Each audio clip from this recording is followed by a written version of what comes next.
Hi, everyone. Welcome to another edition of Collateral Nation. So excited about today's topic because it literally is probably the most important discussion that you will have, aside from just you need to walk with your doctor, because it's important to know what's good pain versus bad pain when you're walking. And, Kevin is literally the ultimate poster child for knowing what's good pain versus bad pain because he is now a world triathlete with P.A.D, blockages groin to toe, and he is persevering. So doctors always say, Kevin, you do need to push through the pain, that it's actually good pain.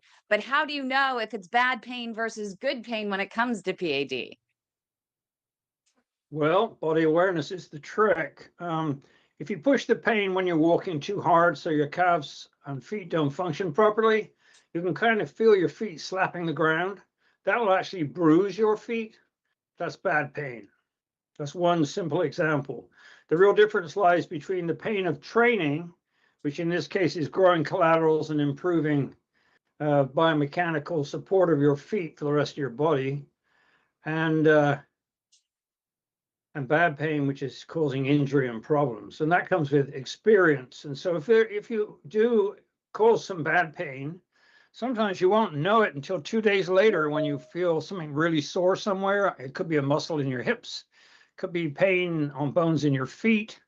And so you need to listen, especially 2 days after your workout, whatever that might be, and listen to your body. That's the trick. And it sometimes pays to take a note. I have a map of all my injuries, and that reminds me, I don't know, I've got like 25 of them over the years. And if I I have love a that you've problem, itemized them. yeah, well, I check back to see if they may be playing a role in the problem. I mean, it started with having rickets as a kid because I was born during a war, and that caused me to have weak bones and joints and slight scoliosis and to be shorter than my kids. So that's number one. So I have to watch out for weak joints. I mean, I've had 3 knee surgeries, 2 due to running, not knowing how to run. And the skill of running is no different to the skill of walking. And for us, it's really important to learn how to walk with low impact, optimize whole body movement. So you take as much strain off your lower limbs as you can. And so there's a whole series of things you can do all the way up to turning your feet into remote blood pumping stations. And even that you need to be aware because you can strain the muscles on the bottom of your feet, which can set you back. So it's all a matter of listening and following up if there is any pain. So that's So I have good. a question. So describe what doctors mean as good pain that you need to walk through. Is there a way that you can help us visualize or conceptualize exactly what the good pain feels like for PAD while exercising, the pain that you should be walking through? Okay, there's 2 approaches to this as I've created some graphs of some stuff I did a while ago. There's using intensity. So you push it as hard as you can, you're forced to stop and let blood refill back into your calves. That's likely to cause problems if you push it too hard, because then your feet start to slap the ground, you start bruising the balls of your feet, which is really a bad idea. And I'm not sure I've ever had a doctor describe this to me. I'm a veterinarian, by the way. And so intensity, you push it to the limit, then you have to stop and you wait, and then you start again. That's kind of pushing as hard as you can through the pain until you can't, and then you have a problem. So you stop and you wait to refill, and on you go. The other way is to take the pain level up to what I call 3 or 4. I have a 5 pain scale from 0 to 5. 5 is where I'm starting to hit that real dysfunction in my feet, and so I have to back off and stop and then let them refill. If I fit around a 3 or 4, I can just keep going. I can keep going indefinitely without up to my training level, without any need to really stop. So I'm holding it on the edge, right on the edge. I made a video nobody seemed to like, where I compared it to the use of the lactate threshold in marathon and Ironman training. I don't know why people don't like it because it's a good analogy. But so you want to take it, that's taking it to the edge, and I call that endurance training. Either way, with either method, you can cause injury, which will tell you there's bad pain going on. Sometimes you can cause injury and have no pain at all, and you don't find out till later. I had that in a marathon one time, but fortunately, I was aware enough to stop running at around mile 17, and the next day it was oh man, one of my psoas muscle was screaming. So it was a good job I stopped. That was a case where I just was so aware of my body that I knew when I was inducing injury. But usually you'll have pain when you are. So yeah, so it comes down to body awareness, listening, and learning. We all have weak parts of our body. For instance, I have weak hip adductors, and so I have to be careful with that so as not to get a groin pull. And so I keep an eye on that. If I'm, working out hard, I make sure I don't induce that. So once again, it comes down to awareness and listening to your body. And that is why when you're walking for exercise and to grow collaterals and improve blood flow through your lower limbs, I strongly recommend against a number of things. Tube socks and small toe boxes, two of them. But another one is earphones where you're listening to music. If you're listening to music or a podcast, you are not listening to your body and you are not doing the right thing, Oh, period. that's interesting because so many people, there are other programs out there that are promoting everybody listen to music as they walk. But you're saying that's probably not the best idea if you're trying to exercise specifically for PAD, because that should be a dedicated time where you're really listening to your body, you're focusing on each movement in order to maximize or optimize collateral vessel growth. It's true for PAD and it's true for just general life. I mean, there was a girl here at UNC who died because of having these things in her ears. She was from Scotland, had only been here 2 weeks. She Oh, went across no. a crossing. She was about 18, a new student. She had those damn things in her ears, and she she ran right under a bus. She looked the wrong way. She was from England, Scotland. Oh, So, the no. traffic's coming from the other direction. And so she died because she had earphones, those things in her ears. And that's a classic example. I think it's a really bad idea. It's terribly antisocial. People don't talk to you when they have those things in their ears. I mean, I would say 80 to 90% of people like to do that. Well, it's up to them. You live your life as you see fit. I mean, I see people wearing them, big earphones on the ears, riding bikes. Now think of that, how dangerous that is. So it's hard enough that you can't hear a Prius coming. But anyway, that's just me giving my old man a lecture. So take no note. We don't think you dislike music. You're all about safety and making sure that people remain safe. And I was always told, actually, by my mother, that when I'm out exercising, I always to be aware of your surroundings, always make sure that if you do have earphones, that you have one ear free to be available for everything that's happening around you. So you can hear cars coming, you can hear differences or variances um, in the turf, whatever's behind you. So in case someone's walking up behind you, you would be more likely to actually hear them. So for safety reasons, I can definitely understand why it could be a problem. If someone's on their own treadmill at home, that wouldn't be so bad to have some earphones in, though. Listen to music, because it can be really boring, um, just standing on the treadmill unless you have the TV on or you have some sort of music or something to keep you lively, because not everyone has this wonderful conversation every single week with wonderful people like all of you guys. We have a great live studio audience today. I disagree with you on the earphones if you're training for PAD. Really? You cannot listen to your body if you are distracted because your body speaks quietly to you. It's like fate taps gently on the door.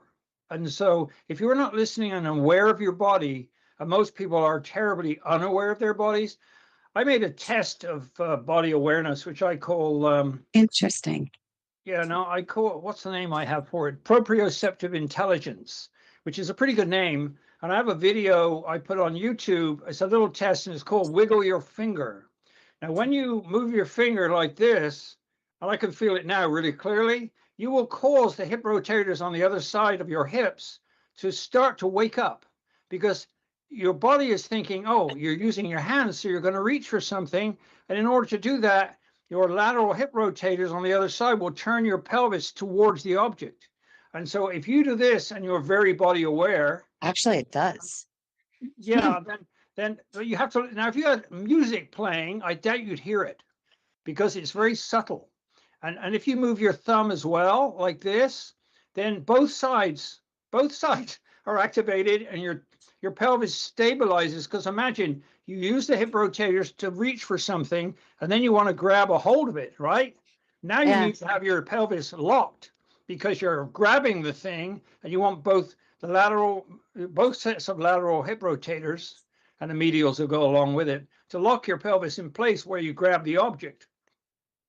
It's all a matter of how our body evolved. It just makes total sense.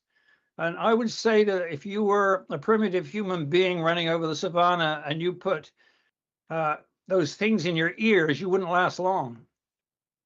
You know, our friend Mike, who's here, is a little bit upset because he goes out normally and walks and he listens to us and he talks to us while he's walking and he needs to have his earbuds in. Are we going to lose you, Mike? No, not at all. No, but I usually have my earbuds in because usually when we're on the Collateral Nation, I'm out walking to the supermarket. Unfortunately, it is raining today, so I'm not on my walk. And also, I've still got my friends over from the UK. Well, I have one answer to that, Mike. Are you ready? Go on. A life without risk is no life at all. So you're doing the right thing. Yeah. So normally when I'm out on my walk during this, I have got my headphones in, and to be honest, sometimes I don't pay attention to anything else because I'm listening to what's going on in here. So it's a really good point that Kevin makes about not paying attention to your surroundings when you've got the headphones in. So yeah, I agree with you 100% on that. But But you know, you're we not going do to have a lose me from place the that's chat. we do have a place that's music, Mike. Does this look familiar? Oh yeah. And the hat made an appearance last night as well. The hat, I love the hat. I absolutely love the hat. It was Whoops, a it's great freezing. evening. There we go. There we go. I don't know how to make it bigger. Can we make it bigger? There we are. Look at that. Look at that go. Look at him go. I love this.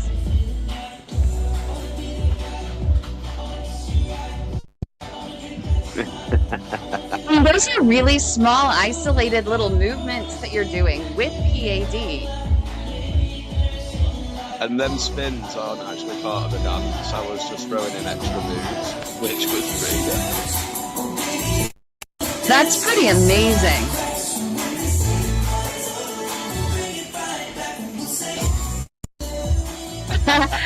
I love your and it's pretty awesome. My little shimmy.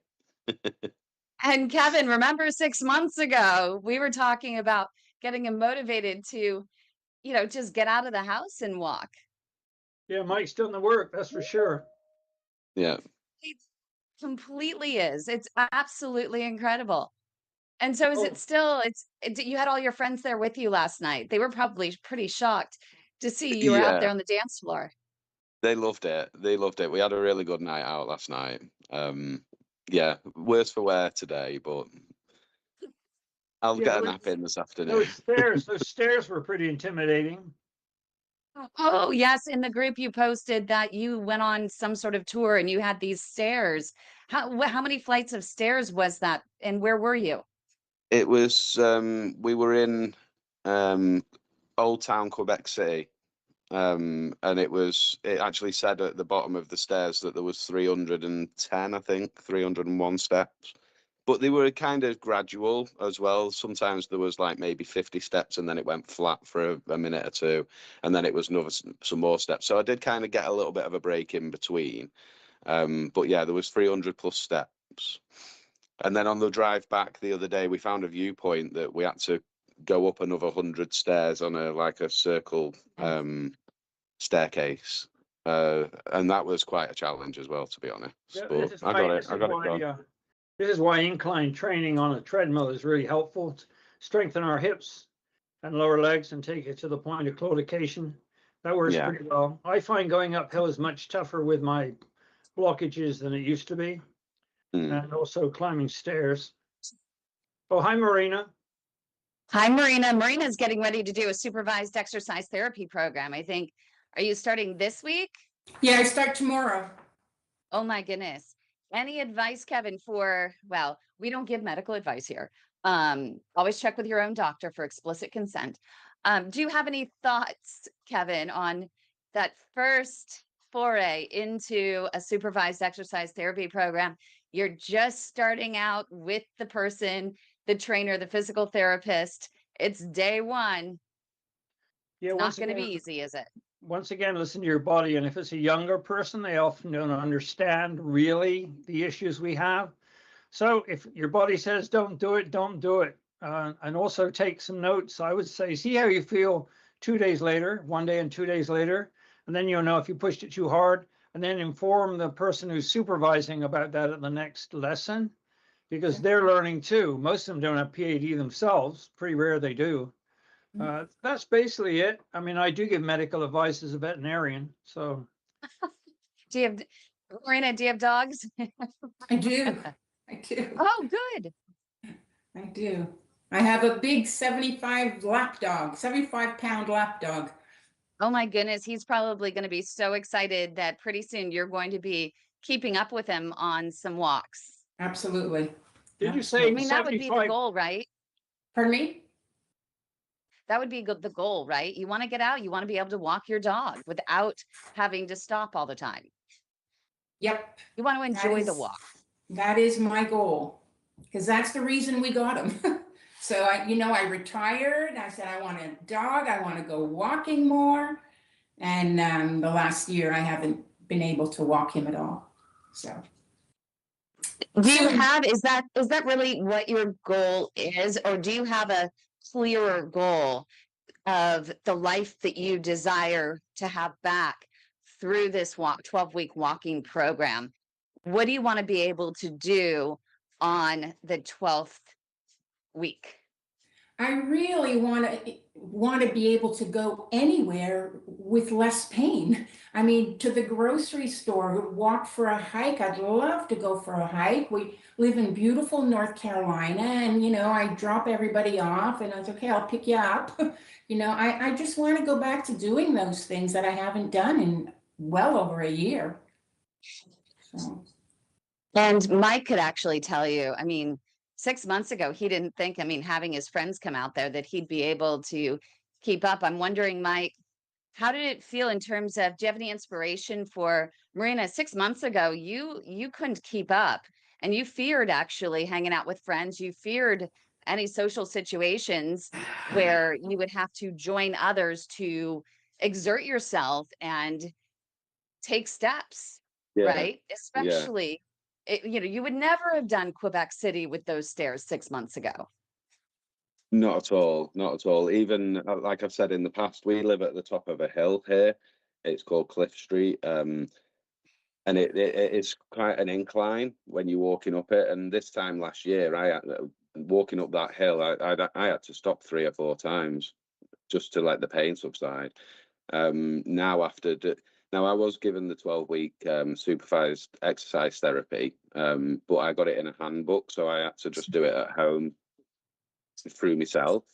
I kind of took it to the extreme a little bit and do the treadmill every single day, rather than just twice, 3 times a week. I do it every day, and now I can actually walk up this hill that we live at pain-free right the way through. So it's just keep at it really and try your best. And I know that it's the classes that you're going to be going to, like, is it once a week or twice a week that you're going to be going? It's 3 times a week. 3 times a week. Still try and do as much as you can at home as well. Yeah, absolutely. Definitely. Don't just leave it as just doing the supervised exercise therapy, because sometimes that just isn't enough. Right. It is very helpful, don't get me wrong. You'll come out of the 12th week feeling better, and I hope that you do. And And I really hope that you can get out and do some hikes and take your dog for a proper walk and stuff like that. I'm really rooting for you, Marina. So Thank you. Yeah, Yeah, I'm hope, and I know, I mean, like, I had PT years ago for a shoulder, and I knew, I do it when I'm there, but I know I have to do the same thing at home. So Yeah. I'm really hoping that, I learn well what machines to use, because it's at a gym at UNC, and, and I can do it at my gym here. So I'm not gonna give up. This is my priority for the next 3 months. be interesting to see if they add any sort of resistance training to it, because we've heard from Kevin and some of the others that resistance training really helps as well. And I'm curious if that's going to be incorporated into your program. And that is something that you can end up doing at your own gym. Right, right. Well, I think my understanding when I spoke with the woman a few days ago, she said, they do the first an orientation, they measure, you do a stress test, you do that type of thing, and then they show you machines to work on. So I don't know if that's all there is. I'll find out tomorrow, but I think it's the same gym I go to here, but up in, another city not far away. So they would have the same machines and everything, hopefully. Yeah, I'm curious. We can't wait to hear what that program entails. And I mean that the first session tomorrow probably is not going to be anything. It sounds like it's just orientation. You're doing your stress test just to Right. create a baseline, right? And see how Yeah. far you can actually push it. Yeah. And then it'll really be next week, it sounds like, before you actually start the actual program. Yep. Or maybe Friday. Is it Oh, are specifically? you doing Friday too? So you're doing Thursday and Friday? Well, no, haven't scheduled for Friday yet, but Okay. I'm going in there to try and schedule as many as I can. They told me 3 That times a would be- week, so I can start this week with one. Gosh, that would be great. That would be great. Because then you'd be ready to share with us. Yes, yes. Kevin, I'm sorry, did you ask me something? Is it specifically designed for PAD patients or not? Yes, it's through UNC. It's through the cardiac rehab, but it's designed for peripheral artery disease. Well, I'd be interested to hear how it goes, and that's the kind of thing I like to promote, through YouTube or blog posts or Instagram or whatever, because people usually don't know about these things. I mean, I didn't know until I heard on here that this was actually going on. So, yeah, I'd be interested to get feedback, which I guess you'll give us next week, I hope. Absolutely, That'd absolutely. be great. But the key is going to be, I'm curious how much they have you pushing through the cramping in your legs. I'm wondering how they're going to coach you through that. I'm wondering what their threshold is, because our understanding from talking to the world-renowned, doctors of physical therapy that have done lots of testing on P.A.D. and have done a lot of the research, they always say that you have to push it to about a 7 or 8, when you're going through that. What do you call it? It's not endurance training, it's the intensity. So this 12-week program is more of an intensity type of program. And so I'm wondering, you use a scale of 1 to 5, and I have a feeling that the supervised exercise therapy programs also use a scale of 1 to 5 in terms of pain versus 1 to 10. We started doing 1 to 5 for our program, but people weren't understanding 1 to 5 versus 1 to 10. They're just used to, on a scale of 1 to 10, how do you feel? So we just kept it consistent versus scaling back to the, scale of 1 to 5. So we say, level 7, level 8 is where you should, start thinking about, if you can't take another step, go ahead and stop, rest, let your legs reperfuse, get a little bit more blood flow going down there, and then starting again. But I'm also curious if they allow you to wait until the pain completely subsides, or until it subsides just enough that you can start walking at the same pace again. So, Marina, you're going to have to take notes. I will. When I did my intensity data that I put up as a graph online on the PAD site, I took it to 5. This was for intensity training where I had to keep stopping. I took it to 5, and then I would let it come back to a level 2 which means I'm aware of the pain, but it's not really bad. And then I Okay. would start again. I wouldn't let it go right back to zero because you don't want to completely shut everything down. So that's the approach I took. But we're badly in need of good research to compare endurance and intensity approaches when it comes to the rate of opening collaterals, creating new collaterals. And those data don't really exist. I think right now people are just guessing, but there are some data. Anyway, it should be good. I'm glad at least they're doing it. Yeah. And I just want you to reiterate some of the things that, we talked about that being the good pain, some of the bad pain that Kevin was mentioning, Marina, pain in your feet, making sure when you go that you have a wide toe box shoe, that you're not wearing tube socks, that you have enough room in there, your toes can move, and you want to spread your toes out. Kevin, when because they're not going to tell her about spreading her toes while she's walking or, slapping her feet or making sure that she is going heel to toe versus flat-footed. Would you mind just running through a few of those types of reminders? Yes, and I do have something here. Look at that, Kevin.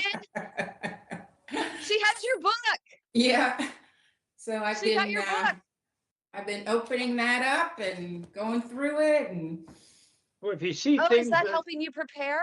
yes, absolutely. It's just helping me overall without this session, just to learn about this stupid disease.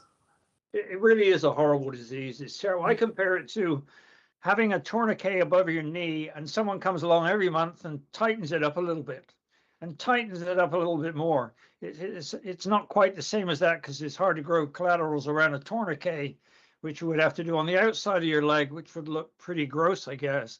Anyway, yeah, it's an interesting problem. So there's one in that book I didn't put in the training I did with intensity versus endurance. I need to add that, I think. But really, we need feedback on that kind of question because everyone talks about pushing through the pain. Well, you sure as shit don't want to push through bad pain. That's a really bad idea. But you want to push through the good pain as far as you can. For intensity, you push it quite a bit. And for endurance, you just take it to the edge and leave it there. And you just keep going. I hate to say this, Marina, but when you go on hikes, it doesn't matter how much training you do, you're going to have some degree of discomfort.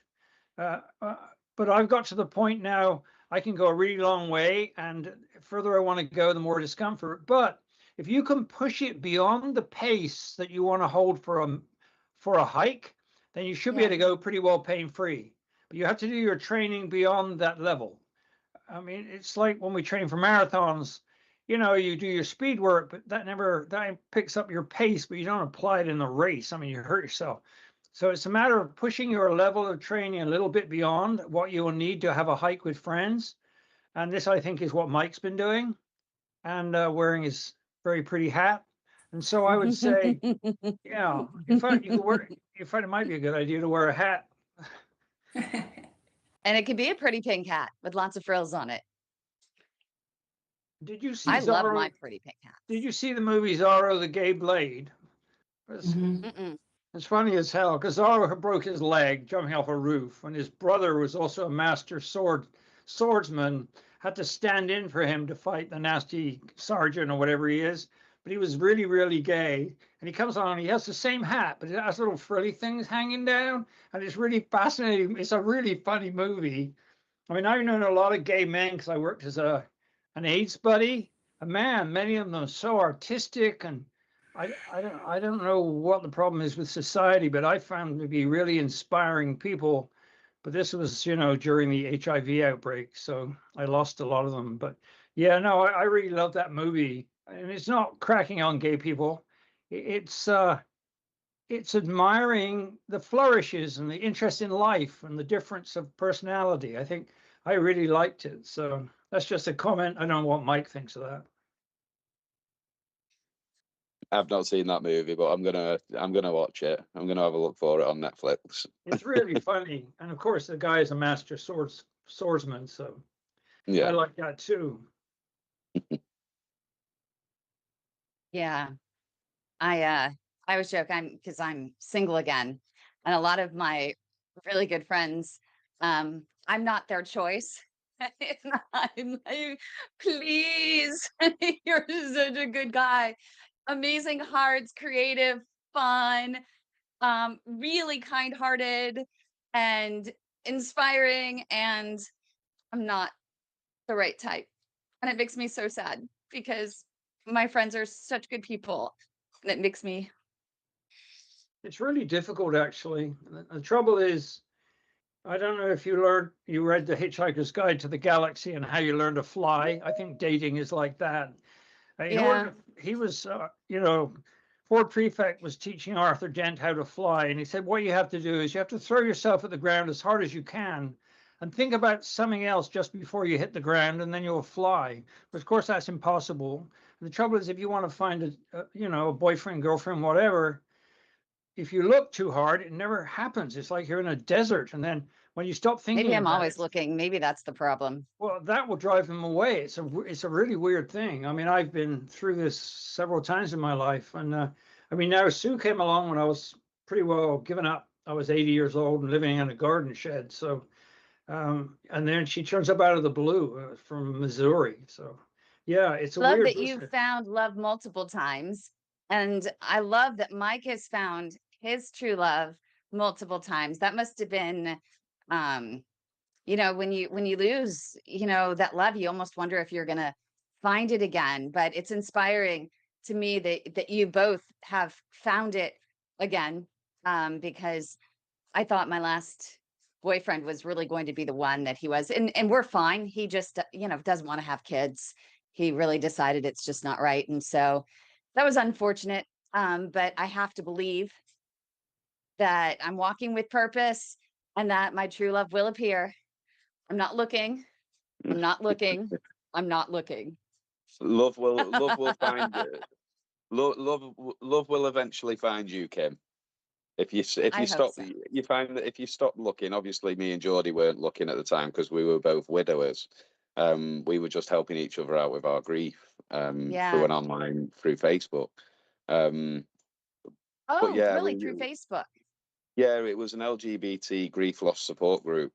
Yeah. Um, so when I lost John in the May of 2020 and Geordie lost his husband Ron in October 2020, we both Yeah. met through the grief loss support group.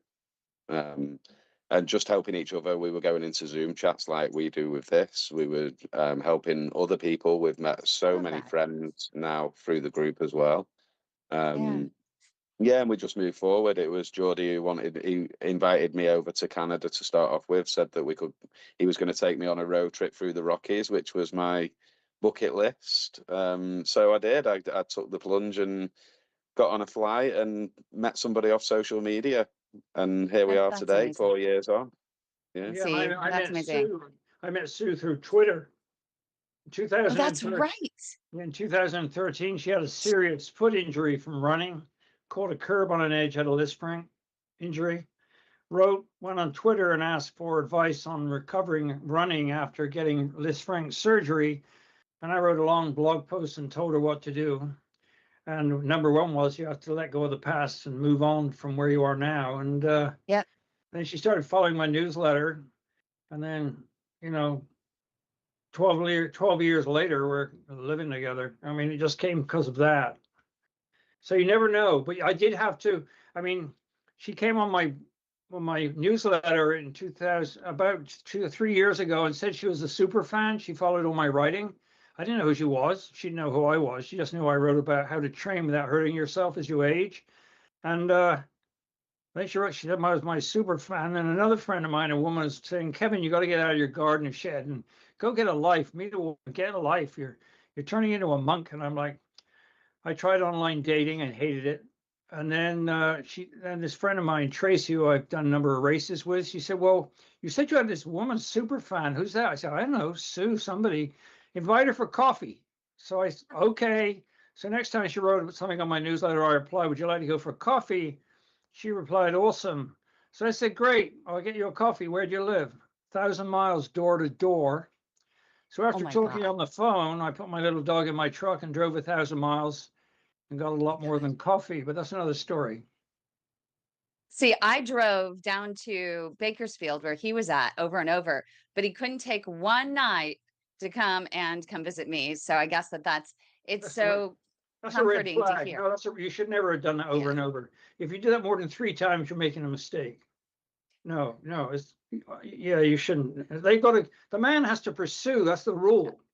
I hate to Oh, say every it. excuse because I don't know what it's like to have kids. So he couldn't get away. And 400 days he couldn't get away for one night. No, that makes no sense. No, Yeah. and why So why are you doing he's a that? wonderful guy. Yeah, he could I be wonderful, but wish he wasn't the my right one. person. Why are you with the wrong person? You're not available for the right person. Yeah. And a chronic mistake people make, staying in a marriage which isn't working. My Look first at marriage, Douglas. I was married Douglas 20. is Kevin, look at Douglas. I He's don't in know our what live studio audience. He is is making all kinds of signs, shaking his head. He knows me really well. He's not approving. Mike doesn't approve. And I see Marina smirking over there. We also have Ken and Carl and Beth who haven't jumped on to say hello yet. You guys can also weigh in. We'd love to have everyone jumping in. Douglas, We you're have looking good created, though. Douglas, we you have just got out of the created, hospital. You're looking good. we have created a 20 questionnaire that I've been telling her that Alan and I created it. That I'm telling her the next one has to answer these questions and meet us face to face before anything happened, before the first kiss, before hand hold or anything. He has to answer these 3 questions, and we need to approve. Yeah, well, Yep. one female, a friend of mine, said she had 3 conditions before she would date a guy. Had to have a car, had to have a job, and had to not be living with their mother. That was a pretty I low have, bar. I, it looks like Douglas has got the Lifesaver hotline just came in. Remember, if you are watching and you have PAD, you have questions about walking as medicine, you have questions about your symptoms, you can always call the Global PAD Association's Lifesaver hotline at 1-833-PAD-LEGS. That was the Lifesaver hotline that was just going off. And my team got it, or else I would have popped off. Sometimes we get pretty busy and the phones all light up and the team can't get to them. So I jump in and I grab the phone. It's always fun though, Kevin, when I get one of those calls that comes in from the Collateral Nation and that's someone who's watched this and they're like, so I think actually is Carl still, I think Carl was one of those ones that actually may have seen the Collateral Nation and was inspired and called our hotline. So, hey, Carl. I'm not Hey, sure if there you are. It's so good to yeah, see you. good morning. Well, morning here anyway. Yeah, it was Awesome. great. Like, no pun intended, but I stumbled across some of the videos. And it's been great to have this resource come alive because I felt like I was in a desert with my doctors, and like I'd had pain in my legs for years. And everybody thought it was just because I was doing too much, swimming, walking, whatever. But what was happening is, and actually, yeah, don't keep somebody bad in your life that's not satisfying to you, because you need the space for the right person to come. I agree. But I had bilateral carpal tunnel and surgeries because I worked too hard. And what that meant was I used my hands so hard with a macho attitude that I basically was damaging tissue all the time. And I thought, okay, there's pain. So what? I'm a guy. I can ignore the pain. So when I had a bad outcome from the surgeries.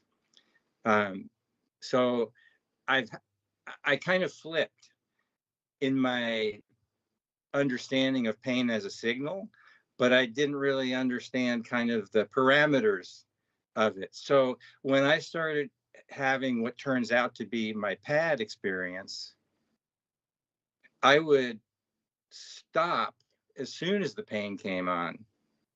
And you can imagine that's kind of the negative version of what you need to do with growing collaterals, as I've learned. And so over time, my distance was shrinking. The pain was coming sooner. And I'm thinking I have to avoid damaging myself because I've already done that in life and changed my life with it. But then, as I explained to Kim when I made a call, it's like I'm a pattern recognition kind of person, a 3D thinker, and it like occurred to me one day, there's a real pattern to what's going on here, but I don't know what it is. And so I decided, like, I made a promise to myself that I'm going to pay attention and I'm going to understand this pattern.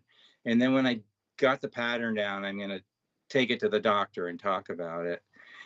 And because of how the mind seems to work, like it pays attention and then it drops the attention and then you try to bring it back to attention. It took me about 3 weeks before I could really understand what the pattern was. You know, coming to the pain, stopping, the pain goes away. It's like, where'd it go? Walking again, same thing over and over again. So then I, once I felt like, I really can see a pattern here. I just like wrote a question into the search bar in Google and hit the send button, and like instantly P.A.D. all over the algorithmic list. Johns Hopkins, Harvard, Cleveland Clinic, everybody was like P.A.D. And I read it, and it was like 100% match. So I think I'm pretty lucky because I certainly haven't gotten into a necrotic situation or anything like that with my feet. But no, but didn't the emergency room doctor brush you off as having a pulled well, it calf wasn't muscle? the ER. It was just my doctors in general. Just didn't ever focus in on it. They don't know about it, I guess. And so when I went to my primary care, once I had my P.A.D diagnosis, and I told them, they punched it into their medical screen and saw what it was, and they said, okay, well, let's send you for an ABI. And the ABI came back positive in one leg, and somewhat significant. It was like around 0.7, something like that. And so they set me up with a vascular surgeon. I went to the vascular surgeon, and that's where I felt a little bit, in an uncertain way, I felt a little bit brushed off, because what she did for an exam was she listened with her stethoscope at all of the sort of significant pulse points, like my carotids. She listened to my heart, listened to my inguinals, listened to my popliteals. And she said, you're good to go. Just because I already told her I was walking, and because once I got some of the information online, I knew I needed to walk more and walk into the pain. So she said, you don't need a walking program. You're good. Just, you're already doing it. And so keep doing it. Call me if things get much worse. Oh, yeah, that's not And, what you want to hear. That's not the way well, in which you need to hear that. yeah. And it's like intuitively and now I've seen this information on your sites, and all the different, listening to all the different doctors that you bring on, and that it's highly likely that it's a systemic situation, and it warrants more of a more thorough exam than a stethoscope.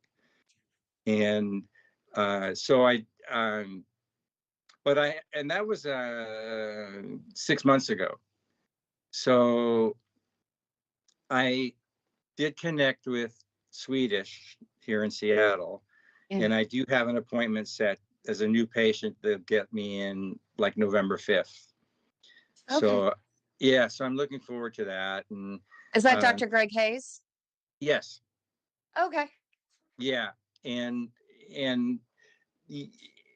a little bit more information about whether my body truly is clear and I only have this one clog, or if there's other things going on, and like what's the best way to deal with it. So this is great. It's been really helpful in giving me a lot of guidance. And I haven't started using the app yet because we talked about that like whatever 5 days ago or a week ago. And it's pretty busy, but I still walk, and I know because of my walk is pretty consistent. I either go one way or I go the other way on this loop. And one way is down along the salt water, and the other way is over the hill and then back along the salt water.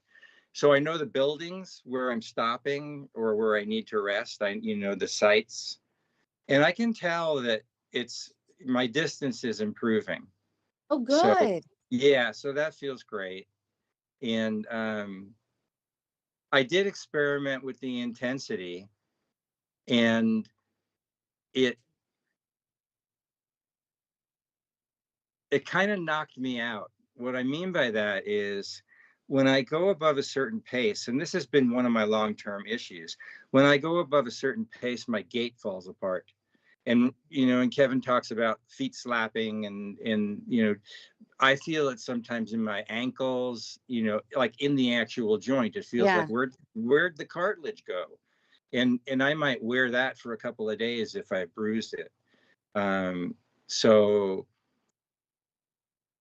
I can't really do intensity, because as soon as I can't do walking for high level cardio. Because by the time I get into that zone, if I push my pace, then, as I say, my gait falls apart. It likely comes from the 2 inches that I lost in my lumbar spine, in the entrapped nerves coming out of L5S1 that the surgeon took over an hour and a half to get the needle for the cortisone into, because it was so blocked. So I do have other factors that are not assisting in achieving what I'd like to achieve. But if I try to walk too fast, it just, not only does it kind of fall apart, it sort of stays. It's like my whole body winds up feeling bruised for the rest of the walk. It's like my spine, my lumbars feel like they're getting, the discs or the vertebrae are hammering. I feel the shock resounding from my feet right up into my spine. And so that doesn't work for me, which is sad, because I'd like to go faster. I'd like to breathe harder. But what I've been trying is actually, okay, what if I just breathe harder at the pace that I go? Like I'm trying to up my oxygenation level, not quite hyperventilate, but do something like a free diver might do before a dive. Just to sort of keep my oxygen level as high as possible. And I almost have an inkling that does extend my duration before the claudication gets really bad. But I see next to Kim P.A.D help, and then in parentheses unverified. What I just said is unverified. It's like an inclination. I think it's happening, but so the one thing I've done to make it more interesting for me, and Kevin might really like this, is I turn around and walk backwards. Interesting.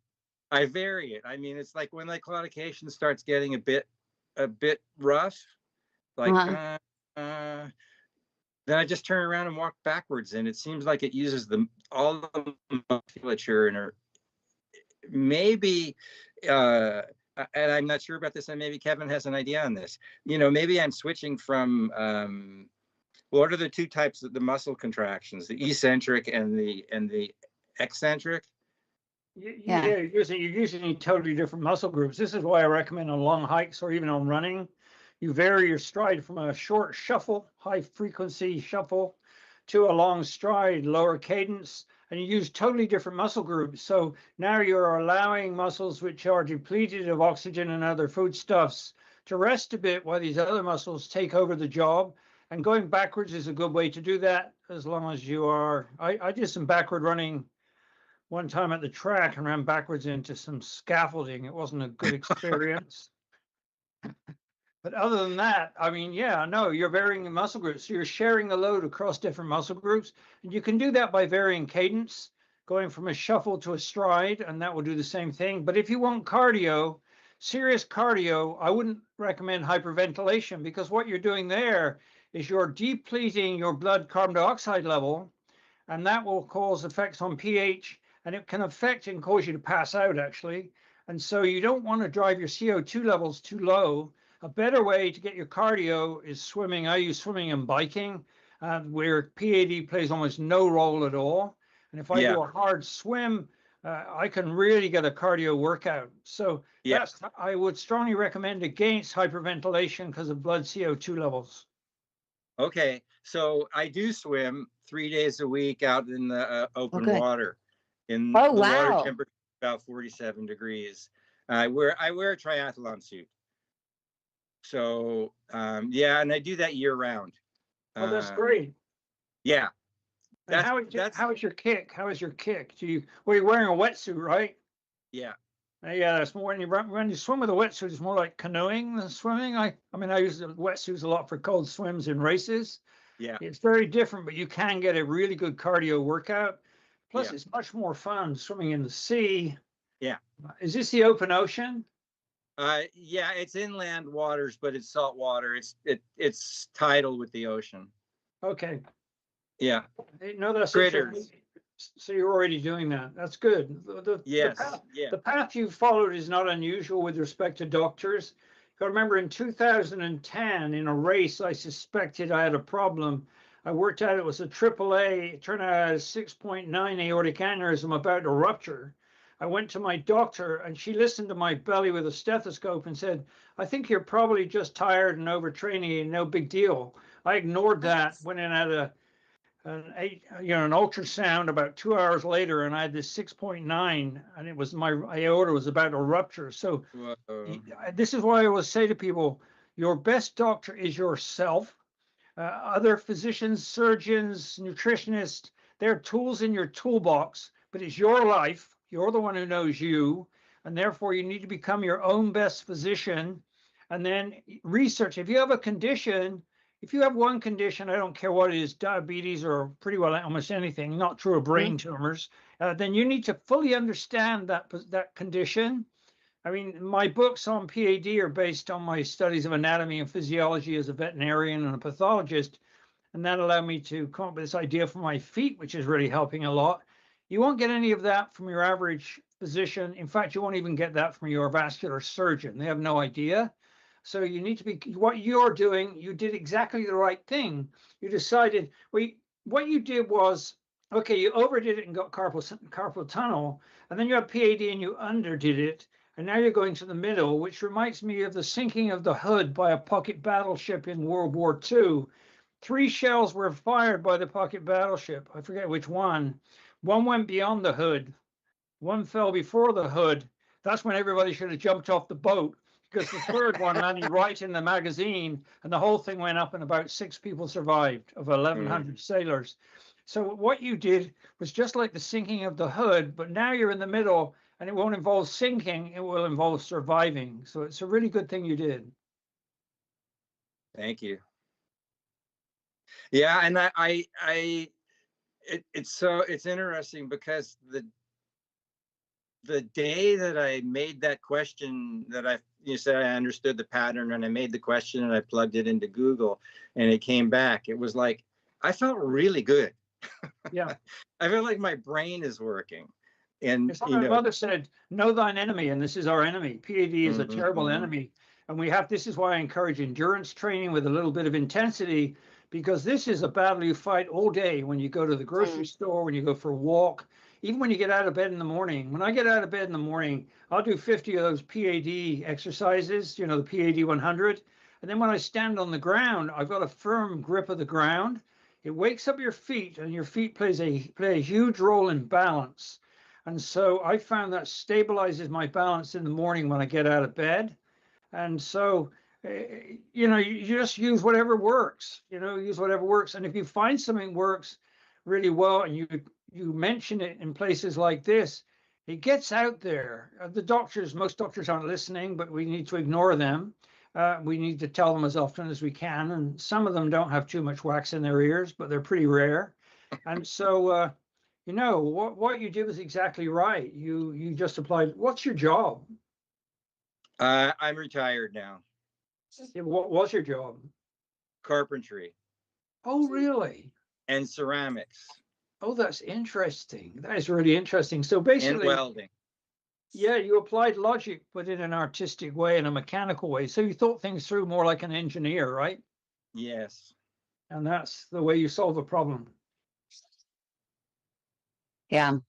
It'll be interesting to hear, what, Dr. Hayes has to say about your progress and how you did. But I think, Kevin, he's doing really great. He's doing all the right things.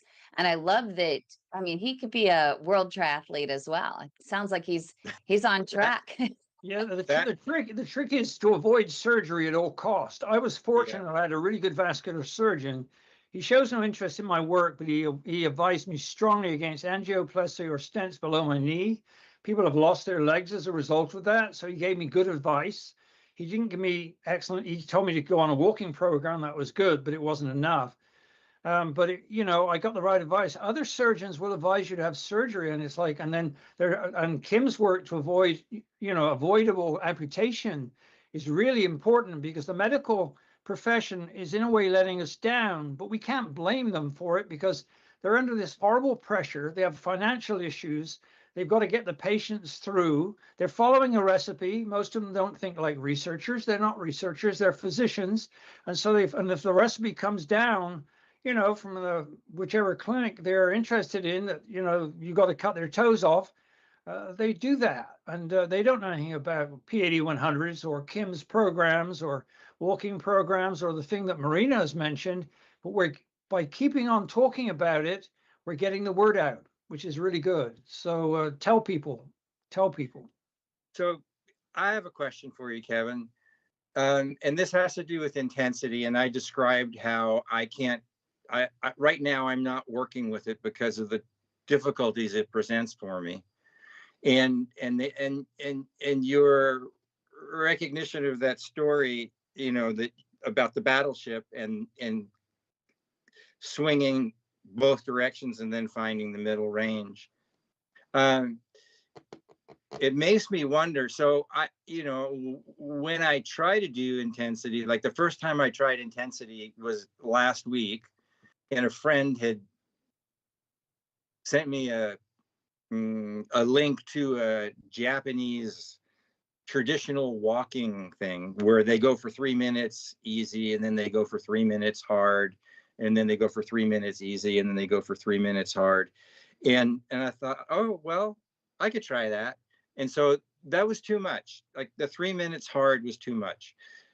But when I hear you talking about finding that middle and how I underdid it, overdid it, and my own impression about how to start approaching intensity is probably to try too much. Is it useful to go for 3 steps of intensity, like 1 step left, right, left, and then call that my intensity for the day in the middle of my walk, and then go for left, right, and just. I want to make an important suggestion, Carl. You're very new to this. I would keep away from intensity for now. I would get this feeling of where you can comfortably keep moving for a decent distance without any real pain. you're a beginner. When I was training for marathons, intensity was only once a week and not every week either. And most of it was distance and little and often. I mean, I qualified for Boston with 11 runs a week. And so there were two 45-minute runs where I was cruising, and maybe I'd do fartleks and stuff like that. And then my long run would be on a Saturday or Sunday, and the next day will be a day off and a rest. And that was under a really, really good coach who knew his stuff, who followed all my stuff on lactate threshold, and O2 max, and all this stuff. So, you know, we're always watching out for a challenge, but he got me to Boston. But that was, by then I'd already been training for full Ironman distance races for 10 years. I knew my stuff. So you're very new to this. So you've got to really listen to your body. Don't do any intensity that's going to disrupt function yet. You want to learn how to get there. I don't know whether I posted my graphs. I produced two graphs of basically a 5K walk where I did it both ways. I did intensity and endurance. Intensity was what I took to level 5 briefly, and then I would have stopped. But I'd stop before there was any sign whatsoever of dysfunction. But I've been training myself in body awareness all my life. I've been doing triathlons and full Ironman distance for 25 years. So I've been at this a long time. And so you need to get in touch. Make sure you can pass the wiggle your finger test. That's really important for people, though most people think I'm crazy. Well, maybe I am crazy. And so I would say right now, as you're a beginner, don't go doing a hard run, hard walk. Do that once you know what you're doing. And you have a good coach, and you'll find good coaches here, people who've been through it, you know, Mike and Kim, and now Marina's taking that training. Yeah, so back up from intensity and work on a low level of pain you can handle for a long time. And it's a kind of pain, it's like a line between discomfort in your calves or your feet are numb and real pain. If it's real pain, like ease back a bit because you're a beginner. I mean, I did martial arts in my 20s. I mean, I've been doing training my whole life, and I'm in my 80s now. And you know, I don't know what your training experience is, but it sounds like you've done quite a bit of training yourself. Is that true? Yeah, not with as much organization as you have, but I have kept myself busy. Yeah. That's good. So you have some degree of awareness, which you're clearly describing. Now, if you take that awareness to a doctor, they'll hand you an opioid more likely than not. So you don't do that. You don't go there. It's better to talk to a good sports massage therapist or a PT. They will have a better idea. You know, so that's the trick. But you're doing all the right things. You're thinking like an engineer. How can I prevent the bridge from falling down? I mean, this is all engineering, and our bodies and cells. The ultimate engineers in the universe are our cells themselves. They are truly amazing engineers. And when we grow collaterals, we're calling on their aid as engineers, and they do a great job, but you need to be respected. Carl, you're doing it dead right. Yep. Pretty Thank you. impressive. Hopefully you can keep joining us and, you know, let us know your progress. And, you know, sometimes, especially in your situation, I would be concerned, you know, on the good pain versus the bad pain, and making sure that you are really being aware, especially starting out as a beginner. It's important for people to, you know, just acknowledge it. We have a lot of people that are just starting these programs, and they go full bore out of the gate, and they really don't know their bodies as well. And they're going from sedentary to, excuse my French, all balls out, you know, literally full speed ahead. And you can really get hurt in a bad hurt, you know, that way. So it'll be good to hear what Dr. Hayes and his team have to say. And it would be great if they could also schedule for you for a consult with the head of their supervised exercise therapy program at Swedish. It's run by a cardiologist. And at the very least, if you can't get there for the sessions, it might be possible to at least have a consult and get the guidance that is appropriate for your particular situation, your body, someone who has your medical records and can go through it with you. I think that would be really important.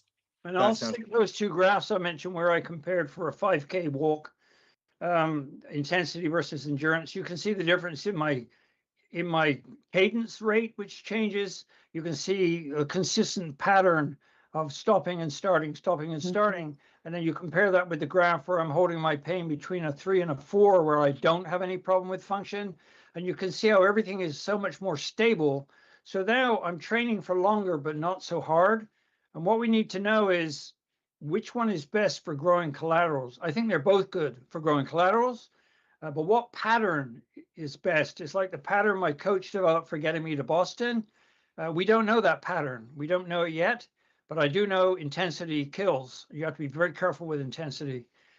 So yeah, I'll put those two graphs on my website at the top of the page. I'll do that Inspirationalselfhelpbooks.com. yeah, and if you go to the Keep Your Feet tab, I'll stick those two graphs somewhere near the top of that. I just checked now and they're not there. I'd forgotten all about it.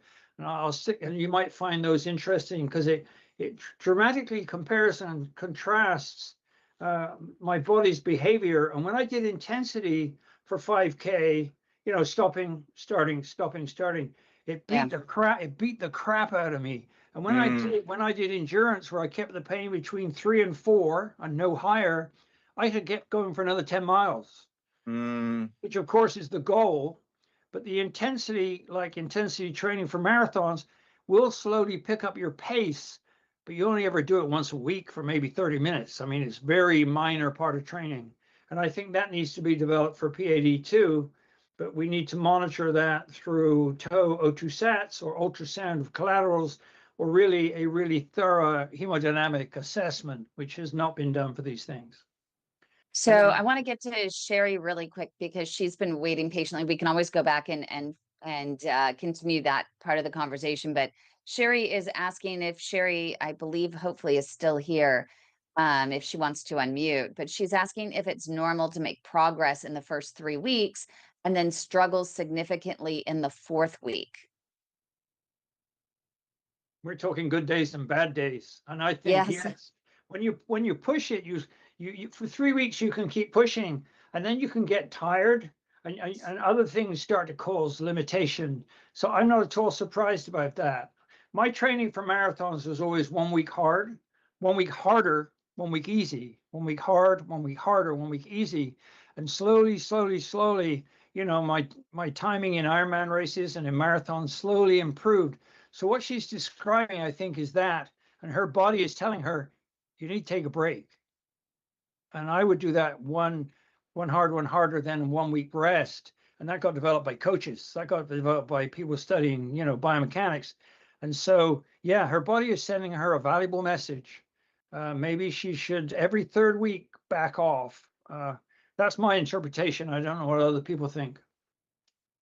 Yeah, it's a matter. I mean, if she's in a 12-week program, of course, they're not gonna, you know, let her just take the week off, but they may say, hey, let's lighten it up a little bit. Let's just go. You have to follow your body. And that's where we're talking about the good pain and the bad pain is, you know, after 3 weeks, you should kind of know your body, and you may not want to do an intensity training during that, you know, 4th week. You might want to lighten up and do more of an endurance, right? Just walking to the edge of the pain, not pushing through. Two things there. Number one, you said after 12 weeks, after 12 weeks, you might know your body. I would say after 12 No, years. I meant after 3 weeks. After Sorry. 12 years, you might know your body. It's a constant learning process. And when you say they won't let her take a day off, what the hell does that mean? She doesn't No, I have to mean, do they, what they you know, they say. probably won't let her take a whole week off of the training. They might say, you know what, let's lighten it up a little bit Yeah, and versus going after it, not pushing through as hard. she needs to tell them she needs that because she's learned that the 4th week was a problem.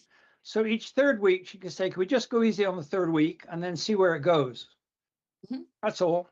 But Yeah, they just have to have the conversation and say, hey, you know what? I can barely get on the treadmill right now in this 4th week.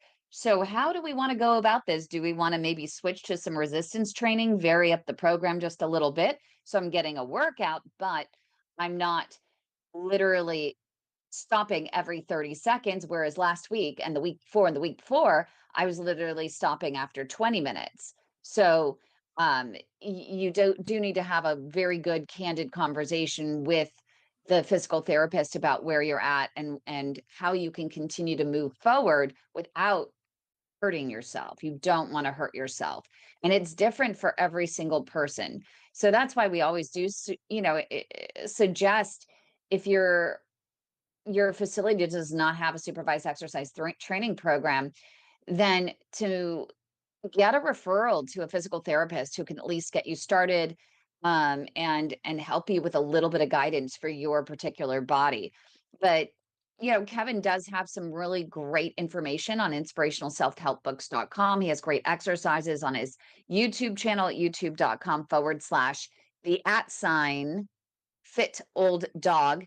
Those exercises helped Mike. They've helped so many people doing the yoga toes, doing the P.A.D 100, which he talks about all the time, toe raises, all these different isolated exercises that can really help and be great alternatives. If you aren't getting out and walking, at least try to do those every single day, several times a day. If you're sitting a lot, that's really important. To just keep moving. But make sure that you like this video so more people get this message, subscribe to our channel, hit the notification button to get notified when great content like this is being aired, because it's so valuable and we want to be with you every step of the journey. So join us every single week on Collateral Nation, but we wish you a wonderful journey to better health.